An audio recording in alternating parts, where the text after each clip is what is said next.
Section 1, Rule 110, Institution of Criminal Actions.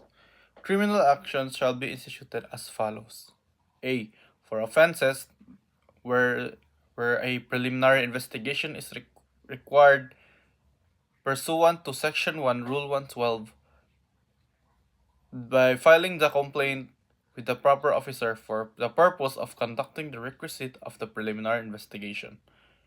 B. For all other offenses, by filing the complaint or information directly with the municipal trial court and municipal circuit trial court, the complaint shall be filed in the office of the prosecutor. In Manila and other chartered cities, the complaint shall be filed in the office of the prosecutor unless otherwise provided in their charters. The institution of the criminal actions the shall interrupt the running of the period of prescription of offense charged unless otherwise provided in the special laws. Section 2, Rule 110, the complaint or information. The complaint or information shall be in writing in the same of the people of the Philippines and against all persons who appeared to be responsible for the offense involved. Section 3, Rule 110, complaint defined. A complaint defined. A complaint is a sworn written statement charging a person with an offense, subscribed by the offended party, any peace officer or other public officer charged with the enforcement of the law violated. Section 4, Rule 110, information defined. An information is an accusation in writing charging a person with an offense subscribed by the prosecutor and filed with the court. Section 5, Rule 110, who must prosecute the criminal actions. All criminal actions either commenced by complaint or by information shall be prosecuted under the direction and control of a public prosecutor. In case of heavy work schedule of a public prosecutor or in the event of lack of public prosecutor, the private prosecutor may be authorized in writing by the chief of the prosecution office or the regional state prosecutor to prosecute the case subject to the approval of the court.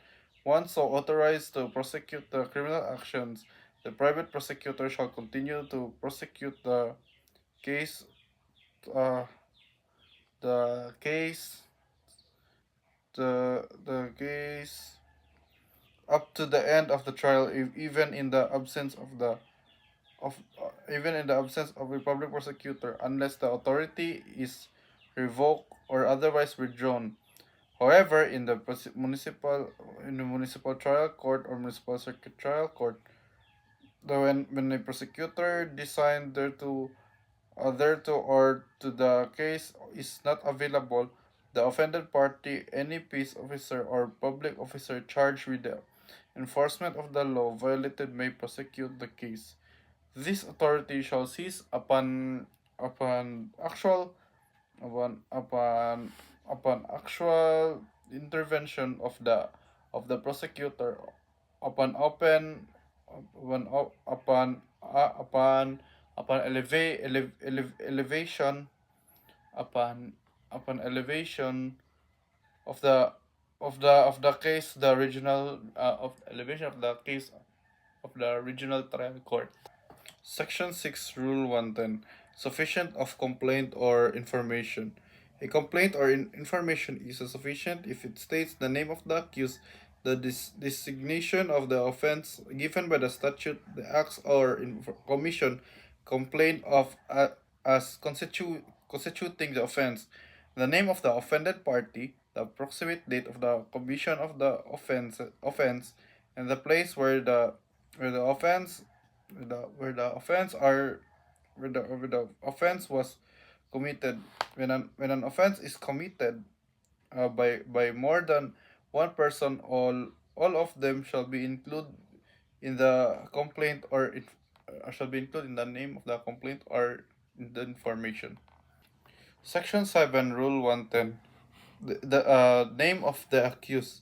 The complaint or information must state the name of the and surname of the accused or any sub appellation or nickname by which uh, by which by which has been by which he has been or is known. If the name cannot be ascertained, he must subscribe under the fictitious name with the with a statement of his true name is unknown. If the true name of the accused is thereafter disclosed by him or appeared in some other manner to the court, such true name shall be inserted in the complaint or information and record. Section 8, Rule 110, Designation of the offense. The complaint or information shall state the designation of the offense given by the statute, avert the acts or omission constituting the offense, and specify its qualifying and aggravating circumstances. If there is no designation of the offense, reference shall be made to the action to the section or subsection of the statute punishing it. Section 1, Rule 111, uh, institution of criminal and civil actions. When a criminal action is instituted, the civil action for the recovery of civil liability arising from the offense charged shall be deemed instituted with the criminal action unless the offended party waives the civil action, reserves the right to institute it separately, or institute the civil actions prior to the criminal actions.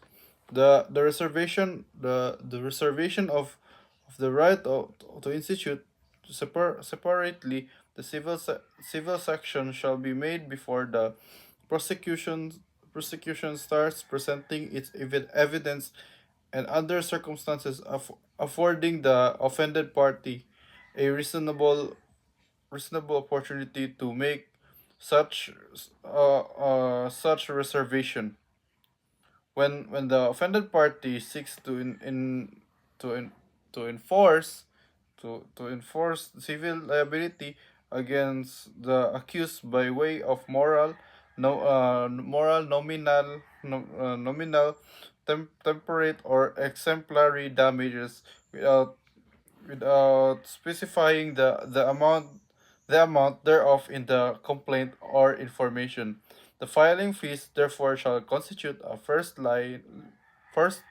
first lien or lion first lion first line on the judgment awarding such damages. Section 2, Rule 111. When separate civil action is suspended, after the criminal action has been commenced, the separate civil action arising therefrom cannot be instituted until final judgment has been entered in the criminal action. If the criminal action is filed after the said civil action has already been instituted, the latter shall be suspended in whatever stage it may the it may be found before the judgment on the merits. Section 3, Rule 111. When the civil action may proceed independently. In the case provided to Article 33, 32, 33, 34, and 2176 of Civil Code of the Philippines, the independent civil actions be sought may be brought to by the offended party. It shall proceed independently of the criminal action, and shall record only a preponderance of evidence. In no case, however may the offended party damages uh, recover damages twice for the same act or omission charged in the criminal action. Section 4, Rule 111, effects of death on civil actions. The death of the death of the accused after arraignment and during the pendency of the criminal actions shall extinguish the civil liability arising from the delict. However, the independent of civil actions instituted under Section 3 of the rule of which thereafter is instituted to uh, instituted to enforce liability arising thereafter arising from other sources of obligations may be continued against the state of legal representative of the of the of, of the accused after proper substitution or against said state as the same as the case may be. The heirs of the accused may be substituted for the deceased without requiring the appointment of the executor on guardian and uh, on executor or administrator, and the court may appeal guardian appoint a guardian ad litem for them for the minor heirs. The court shall forthwith order said legal uh, representative or to representatives to appear and be substituted within a period of 30 days from notice.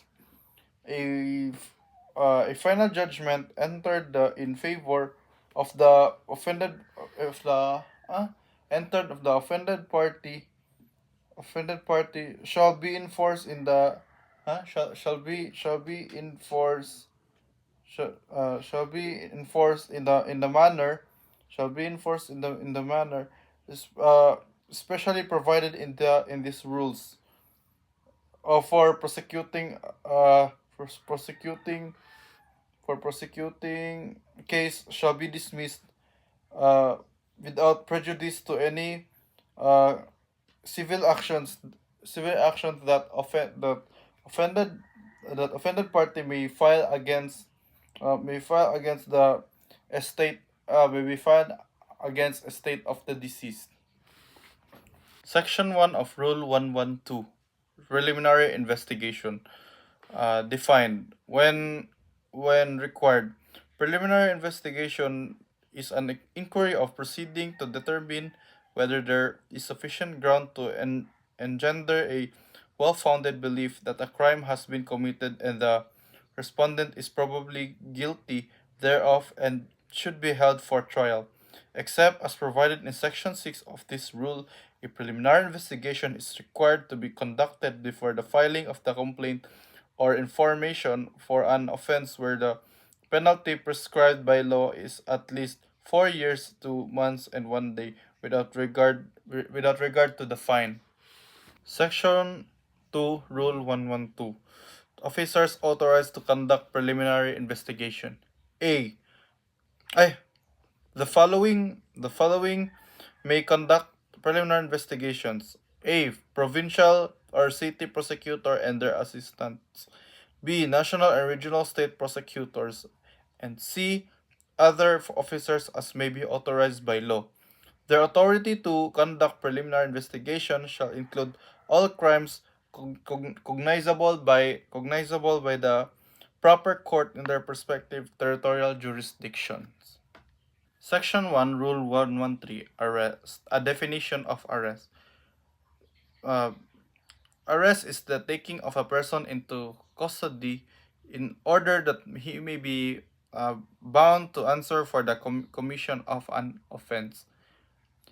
Section 2, Rule 113. Arrest how made. An arrest is made by an actual restraint of a person to be arrested or by his submission to the custody of the person making the arrest. Section ano pa day? About no violence or unnecessary force shall be used in making an arrest.